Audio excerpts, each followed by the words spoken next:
Okay, well, picking up with Cheers again. Okay.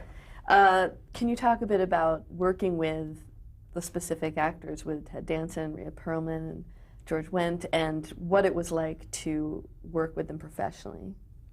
It was a blast. They were, they were as a whole a very undisciplined bunch because it was all about the fun of the job. Everyone was having so much fun. And the biggest challenge for me was to actually get them to do the work sometimes. It was just, there was a foosball game on the set. And trying to get the guys away from playing foosball was quite a task. And also, all the guys had stuff going extracurricularly as well. Woody was starting to do a lot of movies, and Ted had movies, and so not everybody was there on set all the time. So a lot of times the ADs would be playing the roles, and even the rehearsing was very loose. The cast in generally didn't give it 100% during rehearsals. They used to like to boast that we're saving it for the real thing. We're saving it for the night, they used to say. We're saving it for the night. So I had to get into that that mindset, which was a little bit of a challenge for me because I was starting out as a directing. I wanted to do a good job because I wanted to be able to keep directing. I wanted them to be able to ask me to do another episode. So part of me became a little too anal for their taste in terms of, no, we got to do this, we got to see if this scene works. And so I think they kept saying, don't worry, Andy, it's going to be all right. It's all right, relax. So a lot of it was a learning process for me too. And these guys, these are characters that they've lived with for long before I came along. And so I had to learn to get into their groove, their rhythm, and it was great. It was I had to learn to. I guess I was too worried about doing a poor job, and I was relying on them to help me out. So I wanted them to help me out to be to do a good job, and I felt like they weren't helping me out only because they were just goofing off. But when I realized that when push came to shove that they were going to be there for me, and they were, when those cameras started rolling, it was unbelievable. They were there, and all those things, all the little notes I would throw their way, I would finally hear them, and the staging they finally got right that I was suggesting, they would perform it for me. And it was the same way for the writers too. The writers, when they would come to see a run through, it was like all over the place because they were just loose. And so the writers would be scratching their heads, and we don't know if this joke works or not. And I would say, it'll work. Don't worry, it's going to work. So it just became that kind of process that was it was constantly a learning process for me. But when it came down to it, they were amazing, and I learned so much from that in terms of their style of professionalism, that it's an approach that works. In this case, it worked. And I remember talking to Jimmy about it too. He said it was the same way when he did Taxi. It was just kind of loose and crazy, and it was a system that worked. If you have the right kind of actors and you have the right director, in this case it was the Taxi cast and Jimmy, the Cheers cast and Jimmy, and I learned a lot from that. An ensemble cast like that, it's amazing that with all the shows you just mentioned, and I'm thinking Cheers in my head now, but you can't imagine it without each one of those. They were each like pieces of the puzzle that all together really worked, but individually they were so strong. Right. Could you say a few words about each one? Ted Danson, just professionally, like what he brought to it. Ted was the anchor for everybody. He was the go-to guy.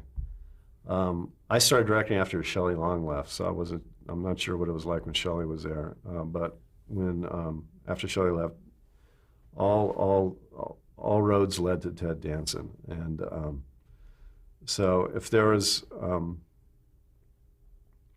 a script problem or a story problem, he would be the one vocalize it, and so everyone kind of looked at him. He was like I said, the anchor, and but they were all so, like you said, they're all individually, they were so strong. I mean, George was fantastic, and Kelsey, and Kurt, when Kirsty came on, she was the new kid, and they were just, spent a lot of time trying to find her character and what she was going to bring to this ensemble. It was tough on her because she was walking into the middle of a huge success, and she had, gigantic shoes to fill in terms of, Shelley Long and the character of Diane leaving.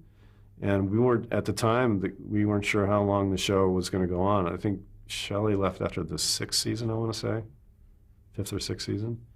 And, who knows, we would do another year or two with Kirsty's character, Rebecca Howe. But it ended up going just as long with this new incarnation of the cast as it did with the original one.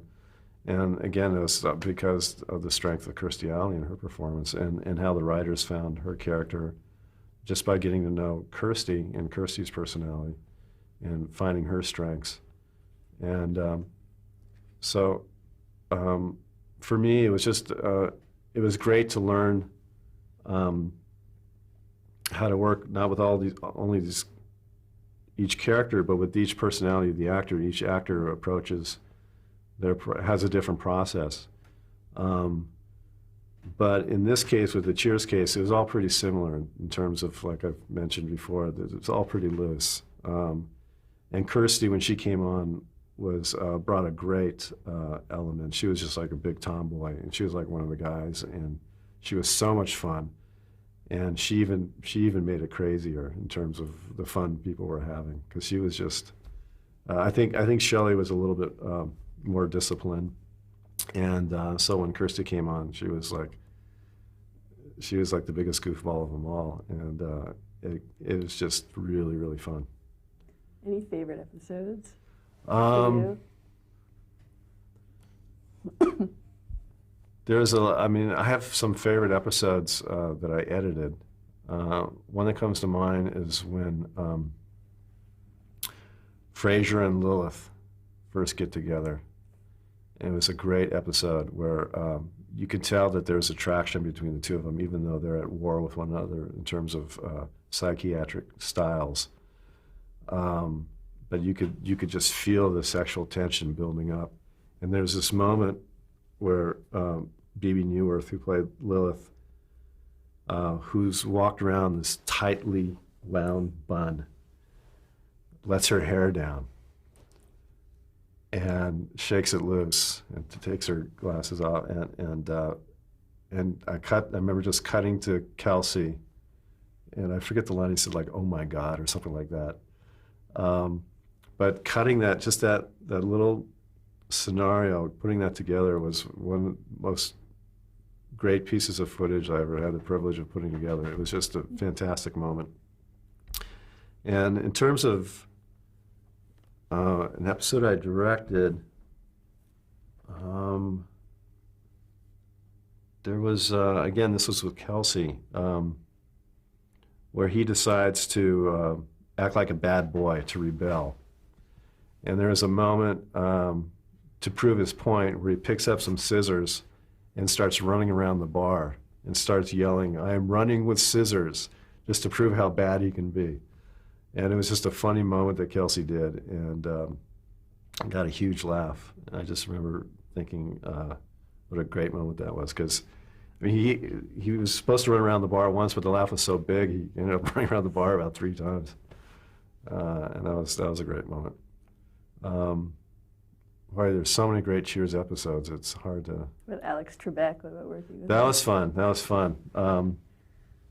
We went over to the Jeopardy set and did an episode where Cliff goes on Jeopardy, and that was really fun. And we had Woody and George sat in the Jeopardy audience. And again, when I spoke earlier before of reactions and the power of reactions, I just shot a bunch of footage of them just reacting to Cliff Clavin up there on the Jeopardy set. And and Alex Trebek was very gracious and was there for the ride, and that was a fun episode. And that's one of the rare times where we got to leave stage, our Cheers set, and go elsewhere. We didn't do that very often, but that was fun too, just to go outside. Were you on set for the final episode of Cheers? I was, yeah. I visited, and it was really something. It was really it was very like a historical, powerful, sad moment. And I remember after the show wrapped, a bunch of us sat at the bar, and we just couldn't leave. Even though I had left the show a couple seasons earlier, it was such a strong part of me, and it was just great to be there. And of course, Glenn and Les Charles were back for the finale, and Jimmy directed it, of course. And it was just great to have a lot of people who worked on the show came back, and it was a wonderful night. It was like a family. Very much so. Yeah. Are there many shows you've worked on that had that kind of dynamic? Yeah, that's what you look for. And, you know, every time you start a job, you want to create that atmosphere, that family atmosphere, and very much so on Seinfeld. Even more so because Seinfeld I was more a part of. And Cheers was my my beginnings and my whole learning time. And although I got to say I'm still learning, but Seinfeld it was we were a tighter group, and that was something to cherish. Well, we're going to talk a lot about Seinfeld coming up, but it seems like you really formed some solid relationships because you went on to work with almost all those actors again from Cheers. Right. So you stayed in touch, I guess. Yeah. In off years. Yeah. Yeah. It was. Like you said, we were a family, and I still keep in touch with everybody, and or try to, and I would work with any of them in a second, and look forward to that opportunity. So, following Cheers, was Wings the next big show that you worked on? What was the transition there? Following, I should go shut my dog up. Oh, is there someone at the... Okay, so we're up to Wings. Okay. So let's talk a bit about just your experiences on that and how that gig landed at your feet. Wings was created by David Lee and Peter Casey and David Angel, who had previously written for Cheers. They were the showrunners for Cheers after Glenn and Les Charles stepped down. And again, had a great relationship with those guys. And they called me up one day and said they were starting a new show, and asked if I considered directing. And at the time, and they asked me if I wanted to direct it. Jimmy did the pilot. And at the time, I had only directed a couple episodes of Cheers. And again, the thought of directing a series just frightened the heck out of me. I didn't think I was ready at all. So I turned them down and stayed on Cheers. And in fact, that's when Jimmy and Glenn and Les offered me more episodes to direct on Cheers in lieu of that offer. And Jimmy says, no, stay here. And they bumped me up to a producer. So not only editing, but I got a co-producer title, and Jimmy offered me more episodes to direct. But a year and a half later, the guys, Peter, Dave, and David, came back to me and said, you know, we'd like you to reconsider, and you know, we want to offer it to you again, and reconsider, maybe come direct our show. And by that time, I had done about 17 episodes of Cheers, and I felt a lot more ready. And so I accepted their offer, and I decided to say goodbye to editing. A little side thing, the last thing I edited, which was really cool, was a pilot for ABC that Blake Edwards directed for Julie Andrews. Two big heroes of mine. I just obviously love Blake Edwards and Julie Andrews. So that was a nice farewell to editing for me. That was the last thing I edited, and just to be able to work with those two giants of our industry was a thrill. so then I began to direct Wings, and again, I came in, I think it was the beginning of their third season, and and it was nerve-wracking. It was a cast. It was a young cast, very talented cast. But here was a chance to really become a director and do my own thing.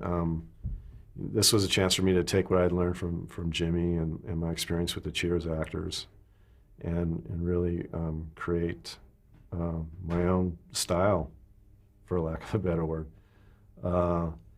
And Peter and David were great, so supportive. They really wanted me to come in and encourage me to do my thing, and I wanted to come in and just give it a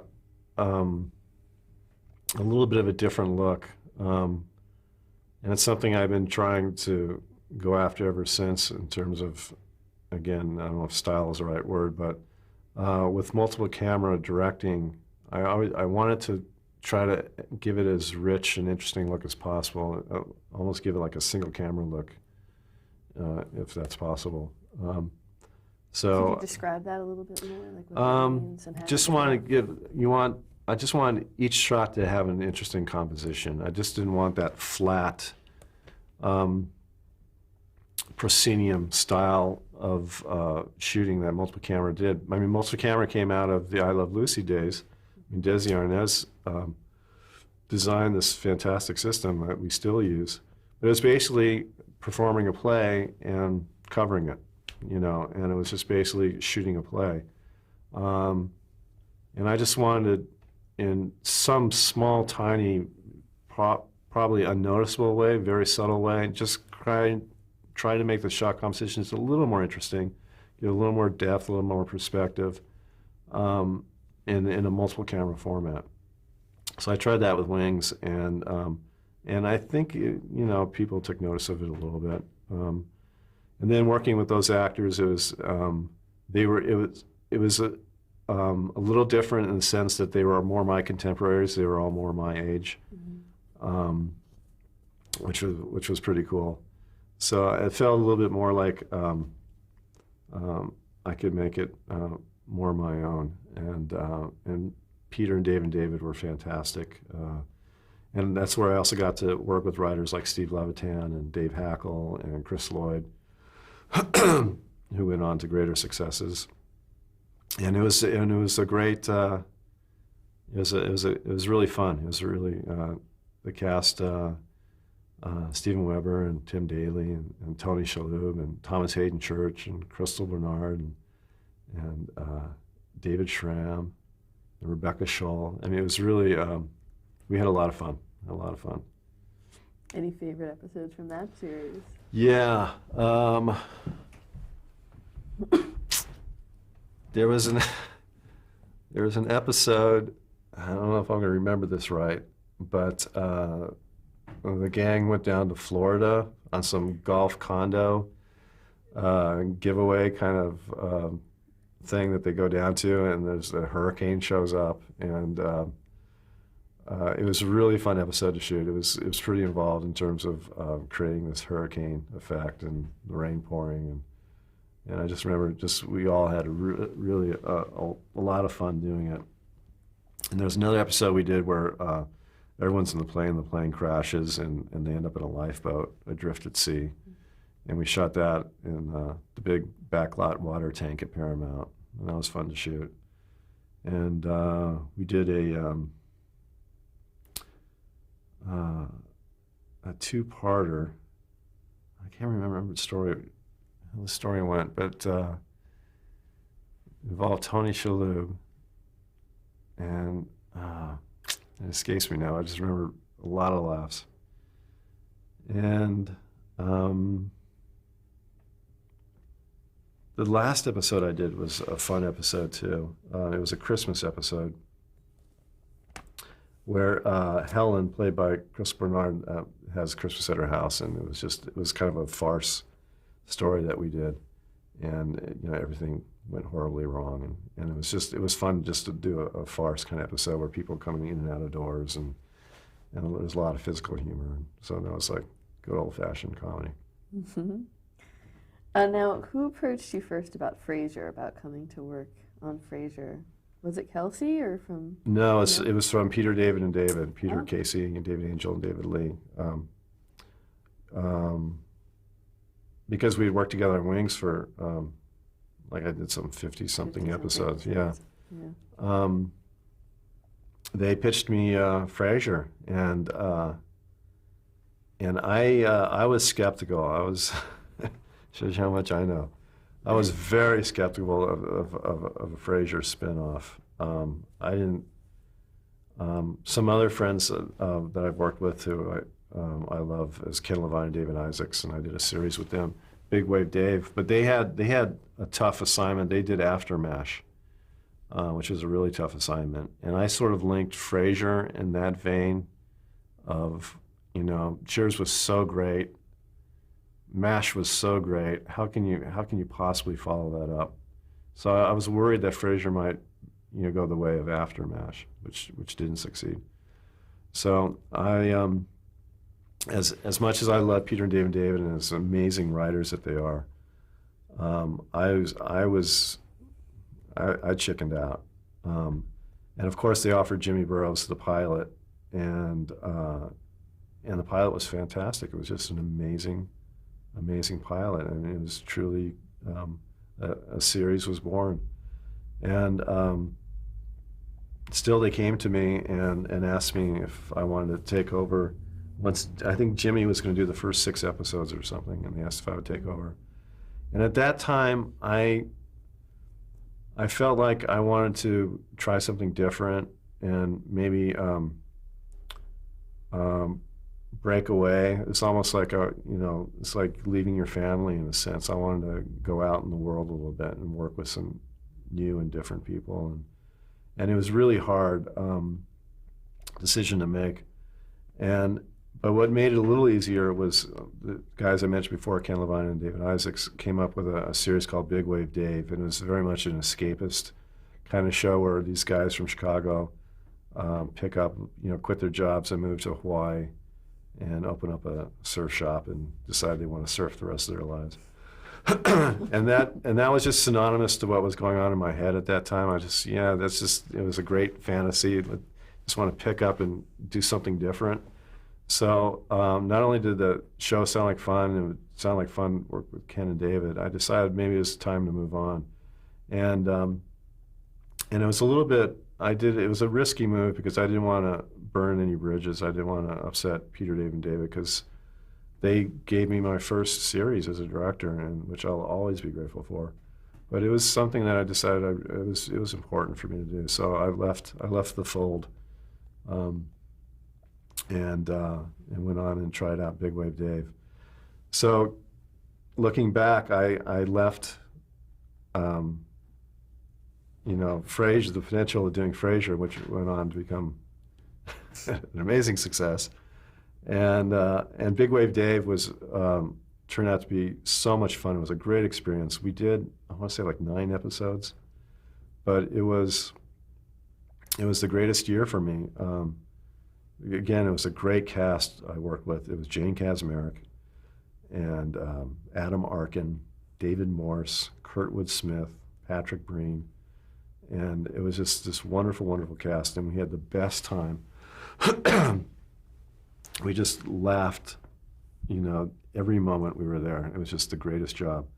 But even though it wasn't successful, and even though it quickly disappeared, nonetheless, it was a great experience, and I'm glad I made the move. Because even though I passed on Frasier, it led to something even bigger and better for me, which was Seinfeld. So had I stayed on to do Frasier, Seinfeld never would have happened. We're going to get to Seinfeld in a minute. I'm curious, hearing you talk, it sounds like work to you was never really work. It was... That's the goal. Would you say that? Yeah. Yeah. My goal is work should never be work, it should be fun. And that's why you always want to assemble the right people who are on the same page with you. And yeah, it's got to be, for me, it's got to be fun. It's got to be fun. And that's something I learned from Cheers when I, as a stick in the mud as I could be because I was starting out. I says, no, we got to work.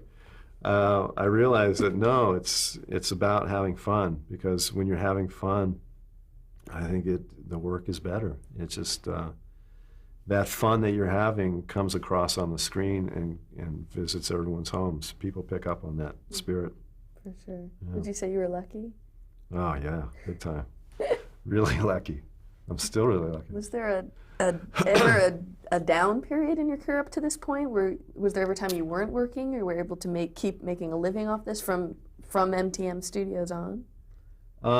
Yeah, I guess after I left, after Big Wave Dave went down, which was it was like pre-Christmas, there was a year where there was nothing on my plate, and I was still fairly new as a director, so I wasn't quite in the pilot circles yet of being a guy to go to do pilots. And I got a show, so I did a little bit of freelancing, which is something that was new to me. I did an episode of Ellen DeGeneres' show, her older show, and then I did a couple episodes of a show called Muddling Through that was created by Barton Dean, terrific guy, and starring a very young Jennifer Aniston. Right. It was one of her first things. And we had a lot of fun on that show. It was a great cast. But Jennifer particularly, I just knew that this girl was going places. She had this thing about her that she was ready to break out. And, and she got the Friends job like that following season. Wow. Wow. So that was fun. So, and you did direct a couple Frasers. I did, yes. I ended up doing 4 Frasers in that same season. Once Big Wave Dave went down, then the guys very graciously took me back. Even though I left them, they said they gave me. I think I did 4 episodes that year or something like that. How different was that working with Kelsey in his own series versus the ensemble cast of Cheers? It was different. Yeah, Kelsey, for lack of a better word or phrase, was a little more grown up, I guess, now that he was carrying a show on his shoulders. He had gone through some personal stuff. He had his demons and his abuse problems. So he had cleaned up, I guess would be the best way to put it. So he was still Kelsey's still Kelsey. He's just a brilliant actor, one of the smartest guys I know, and just really solid in terms of performance. Just funny, inventive, and just you can always count on him when those cameras are rolling. He's amazing. And so none of that changed in terms of, but he just was a little more focused than he was in the Cheers days. And again, he had the benefit of a terrific cast working with him. So that was fun. It was fun being a part of that, which I thought was going to be, impossible, turned into something that was fantastic. So it's great to be at the beginnings of that and be a part of that. Can stop you there. Okay.